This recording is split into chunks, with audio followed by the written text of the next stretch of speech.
시민 여러분, 오늘이 어떤 날인지 아십니까?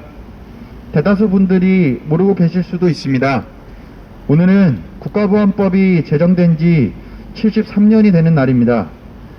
국가보안법은 1948년 12월 1일 처음 제정되었고 73년이 흐른 지금까지 몇 차례 개정은 있었지만 큰 틀은 변하지 않은 채 한국 사회에 막대한 영향을 미치고 있습니다. 국가보안법은 이승만 정부가 수립되고 불과 4개월 만에 만들어졌습니다. 당시만 하더라도 민중들에게 한반도의 분단은 매우 이상한 상태였습니다. 몇백 년간 하나의 국가에서 살아온 민중들에게 분단은 현실적으로 다가오지 않았습니다. 이는 당시 남북 간 왕래가 어느 정도 가능했다는 것에서 알 수 있습니다. 1948년 4월 김구 선생을 비롯한 남한의 정치 지도자들도 남한의 단독 선거를 막고 통일정부를 수립하기 위해 북에 올라가 연석회의를 진행했습니다. 이처럼 당시 분단은 기층 민중들에게 익숙치 않은 상황이었고 자연스럽게 북을 적대적으로 보는 관점 또한 거의 부재했습니다. 그렇다면 국가보안법은 당시의 시대적인 분위기에 따라 만들어졌다기보다 모종의 정치적 이유로 인해 만들어졌다고 봐야 합니다. 국가보안법 제정의 정치적 이유는 바로 민중들을 탄압하고 통제하고 또 한반도의 평화적 통일을 막기 위함입니다. 이승만 정권은 정치적 기반이 매우 불안했습니다. 1948년 여순항쟁, 4.3 항쟁으로 터져나왔던 민중들의 단독정부 수립 반대, 통일정부 수립 등 민중들의 거센 반발로 시작한 이승만 정권은 정치적 불안정을 해소하기 위해 많은 수단을 이용했는데 그중 하나가 국가보안법입니다. 이승만 정권은 국가보안법을 통해서 당시 분단의 해소와 평화적 통일을 말하는 정치인들이나 민중들에 대한 막대한 탄압을 가했고 정권의 비판적인 언행을 하는 것을 통제했습니다. 1958년에는 조국의 평화적 통일을 주장한 조봉암 선생을 북한의 간첩이라며 사형을 집행했습니다.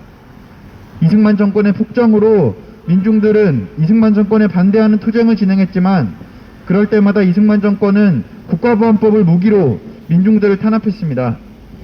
이렇게 국가보안법은 한반도의 기형적인 분단 상태를 해소하고 통일을 지향하는 사람들을 탄압하고 정권에 반하는 사람들을 통제하기 위한 목적으로 만들어졌습니다.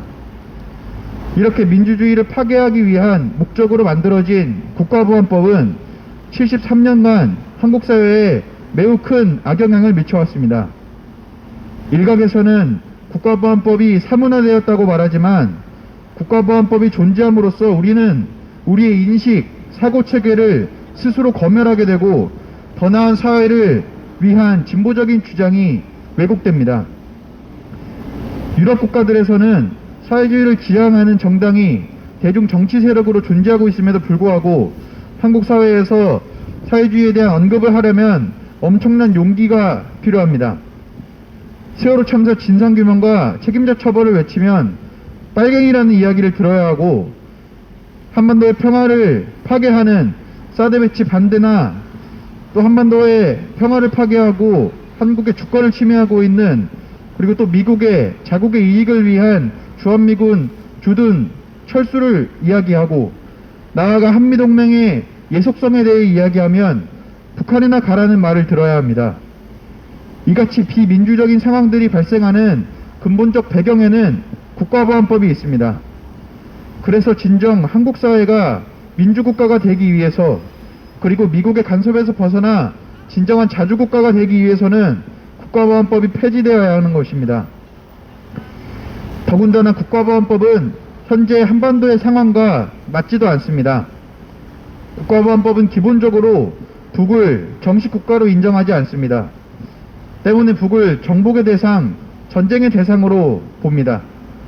그러나 북은 유엔에 가입되어 대외적으로 정식 국가로서의 활동을 하고 있습니다. 또한 역대 남북 정상 간의 합의에서도 명시되어 있듯이 남북은 평화적 통일을 지향하는 관계입니다.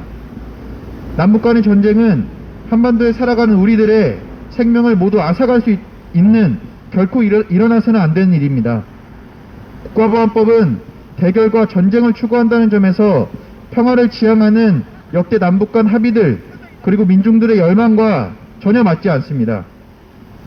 국가보안법이 현실적으로 맞지 않는다는 점은 단적으로 문재인 정부의 판문점 회담에서도 알 수 있습니다. 당시 문재인 대통령은 군사분 개선을 넘어 김정은 위원장과 함께 북쪽으로 넘어갔습니다. 이는 국가보안법으로 따지자면 제6조 잠입 탈출에 대한 규정, 제9조 통신회합에 대한 규정을 위배하는 행위입니다. 그러나 판문점 회담을 그 누구도 국가보안법 위반이라 하지 않습니다. 왜냐하면 남북 간의 회담은 민족의 복원과 한반도의 평화와 통일이라는 역사적 가치를 만들어내는 사건이기 때문입니다. 이렇게 여러 문제점들이 있는 국가보안법을 폐지하기 위해 많은 분들이 노력하고 계십니다. 올해는 국가보안법 폐지 청원이 10일 만에 10만 명을 넘겼습니다.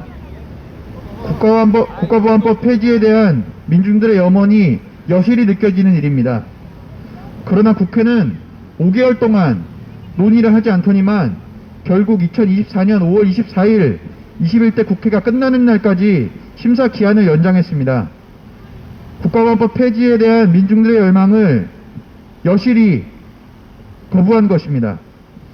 이럴 거면 청원법을 왜 만들었는지 의구심이 들 정도로 국회를 비롯한 정치권은 국가보안법을 존치시키며 민주주의를 만들어가려는 민중들의 의지를 무시하고 있습니다. 문재인 정부 또한 정상회담을 진행하며 한반도의 평화와 적대관계 청산을 말했지만 정작 북을 정식 국가로도 인정하지 않는 국가보안법 폐지를 애써 무시하고 있습니다. 국제인권단체인 엠네스티는 국가보안법이 민주주의에 큰 악영향을 미치기 때문에 폐지해야 한다고 권고했습니다. 문재인 정부는 얼마 전 한국의 경제적 위상, 외교를 들며 한국을 자랑스럽게 생각했으면 좋겠다고 말했습니다. 그러나 국가보안법이 존재하는 한 국가보안법으로 한반도의 통일이 방해받고 민주적 주장들이 묵살되는 한 한국의 민주적 위상은 높아질 수 없습니다. 이런 비민주적이고 반통일적인 국가보안법 반드시 폐지돼야 합니다. 한반도의 통일과 민주주의를 만들어가기 위해서도 시민 여러분들의 많은 관심 부탁드립니다. 감사합니다.